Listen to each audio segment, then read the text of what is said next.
Bonjour à toutes et à tous. Vous m'entendez? C'est bien.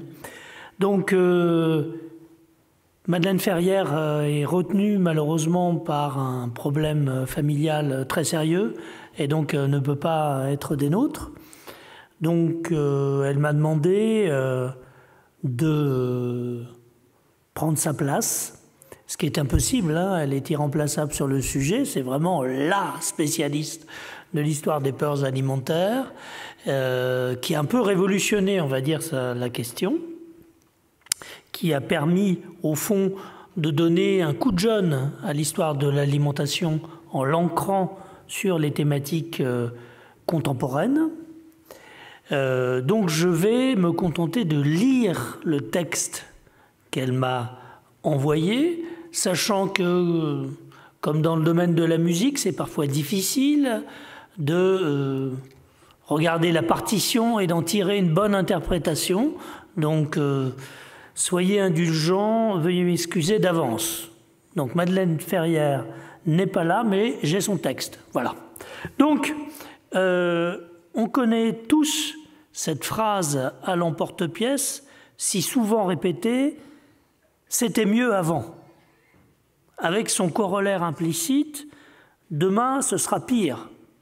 La malbouffe nous menace, nous courons au précipice. Était-ce mieux avant? On peut répondre à cette question à condition de bien poser deux délimitations préalables sur ce qu'on entend comme bon et sur ce qu'on entend par avant. Qu'est-ce qui est bon ou qu'est-ce qui est mieux ou pire? Ici, il sera uniquement question de la qualité sanitaire des nourritures. L'aliment qui fait peur est celui qui est ou qui était jugé comme potentiellement mauvais pour la santé. L'avant dont nous parlerons n'est pas celui de la perception commune, celui des verts paradis de notre enfance et des nourritures maternelles ou grand-maternelles à jamais perdues. Notre vécu, notre expérience personnelle semble valider le discours du déclin, cette image pessimiste que nous avons de notre histoire alimentaire.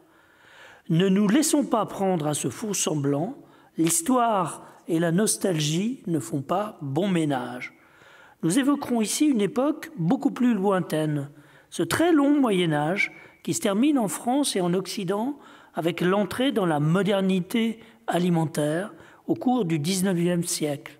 En France, tout se joue entre les deux Napoléons. Napoléon Ier, avec en 1812 la dernière famine d'Ancien Régime alimentaire, Napoléon III, lorsque les Français entrent véritablement dans la transition alimentaire. Face aux questions sanitaires, les hommes du passé nous ressemblaient-ils? Oui et non. Ce n'est pas une réponse de Normand, c'est une réponse d'historien. Ils nous ressemblaient parce qu'ils connaissaient comme nous les peurs répétées et récurrentes de l'aliment malsain. Que ces peurs soient fondées, qu'elles aient un rapport réel ou bien imaginaire avec telle ou telle maladie, importe peu. Elles existaient puisqu'elles étaient profondément vécues et ressenties. Mais d'un autre côté, les hommes du passé ne nous ressemblent plus du tout. Et la distance entre eux et nous s'installe si on examine leur comportement, la façon qu'ils avaient de réagir et de gérer les crises alimentaires. Alors, voilà. Le discours du déclin n'est pas une construction d'aujourd'hui, c'est le discours alimentaire dominant, comme l'illustre cette image tirée d'un livre publié en 1551 et qui s'intitule « Le monde à l'Empire », c'est-à-dire le monde qui va de plus en plus mal. La façon dont les hommes se racontent leur passé alimentaire est toujours sur le mode d'une histoire orientée qui va d'un passé qui chante à un lendemain qui déchante. Avant, disait-on à l'époque, à l'âge de fer, les hommes étaient grands et forts. Leur estomac robuste digérait tout ce que la nature leur offrait. Des nourritures simples et grossières, des glands, du miel, du lait. Ils vivaient mieux, comme notre père à tous, Adam, dont on disait qu'il était mort à l'âge de 930 ans. Puis les hommes, pensait-on, sont devenus sédentaires, civilisés, amollis par la civilisation. Et leur taille a diminué, leur espérance de vie aussi. Leur estomac est devenu plus fragile, ne supporte plus les plats sophistiqués et les plantes nouvelles. Aussi, ce petit homme des années 1550, vous voyez, c'est le plus petit, l'homme actuel pour les gens du XVIe siècle, se méfie-t-il des nouvelles plantes qui arrivent d'Amérique.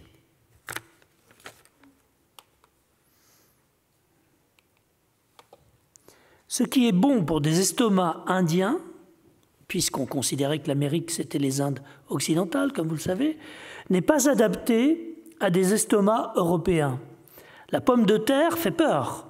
Et d'ailleurs, le naturaliste Charles de l'Écluse vient, au XVIe siècle, de la classer dans la famille des Solanacées, qui ne compte alors que 3 espèces connues, la belladone, la jusquiame et la mandragore.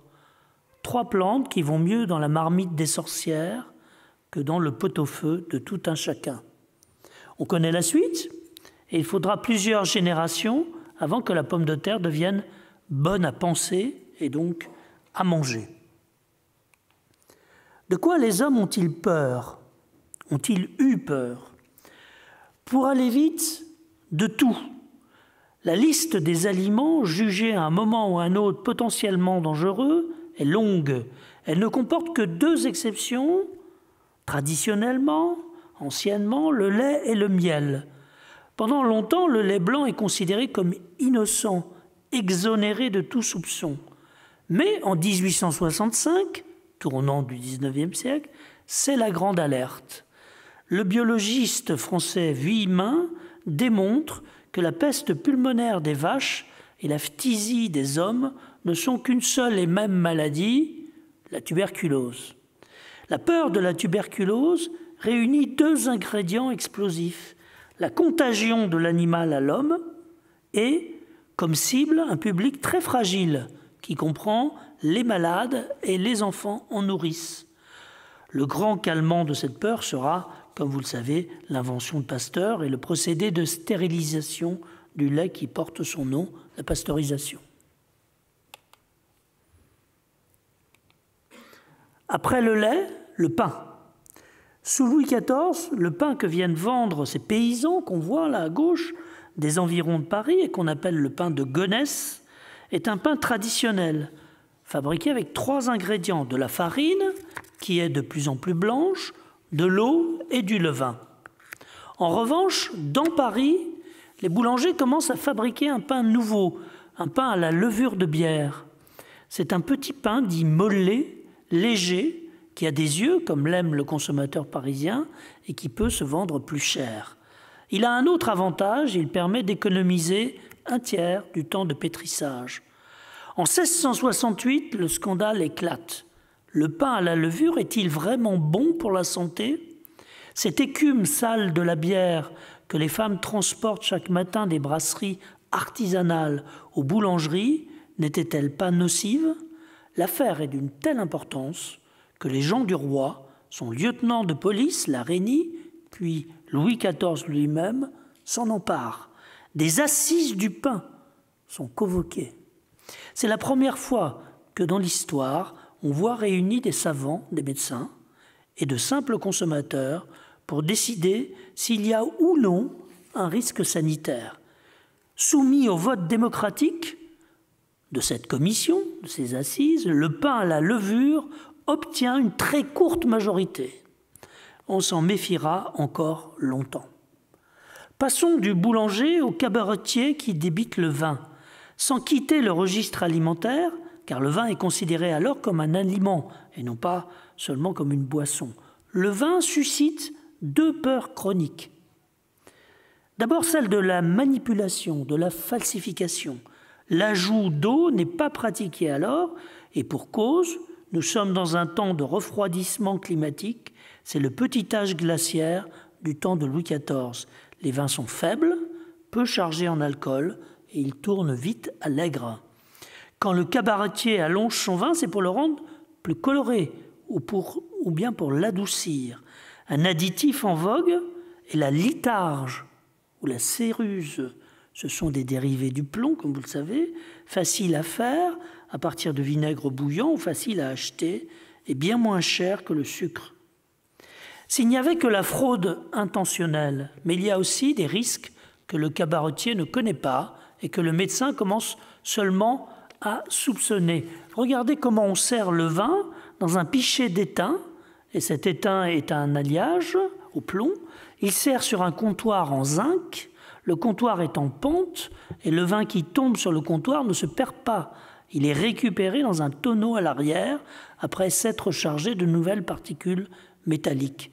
Ce vin de récupération inquiète les médecins qui commencent à identifier les intoxications au plomb. Elles portent différents noms. Colique du Poitou, colique de Madrid, puis colique saturnine. Le saturnisme guette dans le vin comme dans le cidre. Voici maintenant la fontaine de Chardin. Elle ne contient que de l'eau, à gauche. Le contenant est beau, mais le contenu n'est-il pas pollué, contaminé par un cuivre mal étamé? Mais peut-être ne faut-il pas en parler, c'est un risque de surcroît qui n'est perçu que par une toute petite minorité de savants qui parlent du risque de contamination par les contenants et qui lancent l'alerte sur ce qu'ils appellent les poisons lents. Mais ce risque n'est pas perçu par tous. Au contraire, on apprécie, par exemple, le vert de gris. Par exemple, dans les conserves de cornichons, le vert de gris est un colorant apprécié qui donne au condiment sa verdeur naturelle. Il arrive que parfois les peurs se trompent de cible, il arrive aussi qu'elles n'existent pas là où elles devraient exister. La viande est bien l'aliment qui suscite le plus de peur. C'est l'aliment qui s'assimile le plus facilement. Cette chair qui devient notre chair. C'est le mot ancien pour désigner la viande, chair. Et c'est en même temps l'aliment le plus corruptible, celui qui peut entraîner le plus rapidement une corruption de notre propre corps. Avec le pâté, à droite, là, nous abordons le registre des peurs chroniques, des peurs urbaines, qui touchent en particulier tout ce qu'on appelle aujourd'hui la street food, la nourriture des rues. Voici un pâtissier. Le pâtissier qui est à l'époque, faut-il le rappeler, le spécialiste de la pâte, qu'elle soit sucrée ou salée, et le roi de la nourriture nomade. Son produit phare, c'est le petit pâté, c'est-à-dire cet assemblage entre une base de céréales, la croûte du pâté, tout pâté est un pâté en croûte, et de la viande hachée. Le tout soigneusement assaisonné d'oignons, de menthe et d'autres aromates. Mais cet assaisonnement n'est-il pas fait avant tout pour cacher le goût d'une viande avariée? C'est le reproche, l'accusation que l'on lance constamment contre les pâtissiers. Alors, là, vous avez un document dont il suffit de lire la légende, manière dont on fait à Paris du saucisson de Lyon. Après le pâté, donc, le saucisson, c'est la viande sous sa forme hachée qui a suscité le plus de crainte et aussi le plus de fantasmes et de légendes urbaines. Ce qui est en cause ici, ce n'est pas le risque pour la santé, c'est la fraude, la tromperie sur la marchandise. La viande, produit hautement périssable, a suscité deux types de peurs. La peur sourde et chronique de la tromperie, celle du pâté ou du saucisson, et la peur sporadique et bien plus intense de la viande malade, de ces maladies animales qu'on considérait comme d'autant plus dangereuses qu'on pensait la frontière entre les espèces bien poreuse et facile à franchir. On est ici à nouveau sous le règne de Louis XIV. À l'été 1711 se propage une épizootie, la peste bovine. Elle part d'Italie et atteint toute l'Europe jusqu'en Hollande. Cette gravure, vous l'aurez remarqué, est hollandaise. Quand, bien plus au sud, la peste bovine sévit autour d'Avignon, on craint comme ailleurs la contagion à l'homme. Et les autorités signalent, je cite, les bruits qui courent, c'est-à-dire les rumeurs sur la qualité des viandes vendues dans les boucheries de la ville. Elles signalent aussi que les gens, je cite toujours, se retiennent de manger de la viande et qu'il faut les rassurer. sur la qualité des viandes qu'ils consomment en instaurant ce qu'on appellerait aujourd'hui une traçabilité. Les épizooties et les peurs qu'elles engendrent sont nombreuses et beaucoup plus fréquentes aujourd'hui. Un contemporain de Louis XVI aura vécu 92 épizooties, dont 21, selon les médecins, sont communes aux hommes et aux animaux. Et le poisson. Dans nos sources, on en parle bien peu, on en parle bien moins que de la viande, sans doute parce qu'il jouait un rôle plus secondaire dans les régimes d'autrefois. Aussi a-t-on pu penser que le poisson frais n'était jamais suspecté. C'est une erreur. En témoigne ce rapport médical à propos d'une lèpre survenue près de Marseille, à Martigues. Je vous laisse le lire. Par lèpre, entendons une maladie de peau que le médecin marseillais, envoyé en observation, a bien du mal à identifier et encore plus à désigner l'origine. Quand on connaît mal l'étiologie d'une maladie, on incrimine très généralement, et plus souvent qu'aujourd'hui, puisque la notion de microbe n'existe pas, évidemment, à cette époque, soit l'environnement, soit la nourriture. Et ici, les deux hypothèses sont évoquées, donc on met en cause le ragoût quotidien des pêcheurs de Martigues, que l'on appelle déjà la bouillabaisse. Et c'est sans doute une des plus anciennes attestations de bouillabaisse. Les peurs sont donc familières à l'homme d'autrefois, contemporain d'Henri IV ou de Louis XIV. Pour autant, faut-il dire, comme l'Ecclésiaste, rien de nouveau sous le soleil? Non. L'historien dira plutôt comme Héraclite, on ne se baigne pas deux fois dans le même fleuve. Tout est pareil, mais tout a changé. L'eau a coulé, l'histoire s'est écoulée, et le paysage alimentaire d'hier ne ressemble pas à celui d'aujourd'hui. Nous vivons à l'ère de la chaîne du froid, nous avons oublié les jambons devenus bleus et les gigots verts que les inspecteurs d'autrefois saisissaient sur le marché. Nous vivons le miracle quotidien de l'abondance. Les hommes du passé vivaient dans des sociétés de pénurie. Nous affrontons une peur, celle de l'aliment malsain. Ils éprouvaient une autre peur, mais primordiale, celle de manquer. Avant l'État, c'est la ville qui édicte des normes et prend des mesures pour garantir la qualité des aliments. Entre 1200 et 1400 fleurissent des règlements de boucherie. Première norme énoncée et appliquée à peu près partout, les animaux doivent entrer à pied en ville.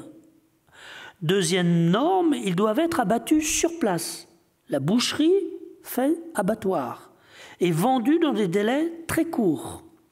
Tout cela vaut garantie pour le consommateur. Il peut voir de ses yeux que la bête est saine et que le veau est, je cite, gai et solide sur ses jambes.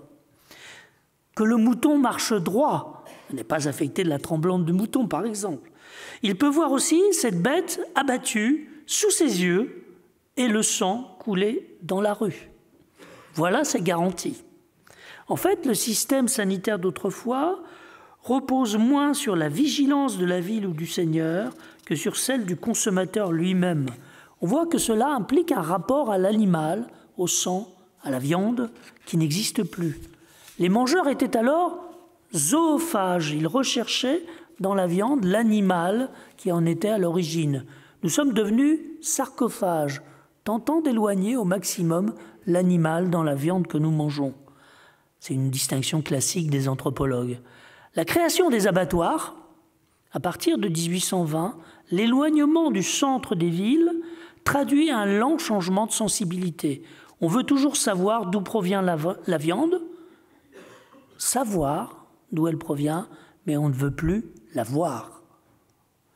Aujourd'hui, nous mangeons à peu près, vous le savez, 85% d'aliments transformés contre 15% d'aliments bruts, en moyenne. Pour un sujet d'Henri III ou de Louis XV, la proportion était pratiquement inverse.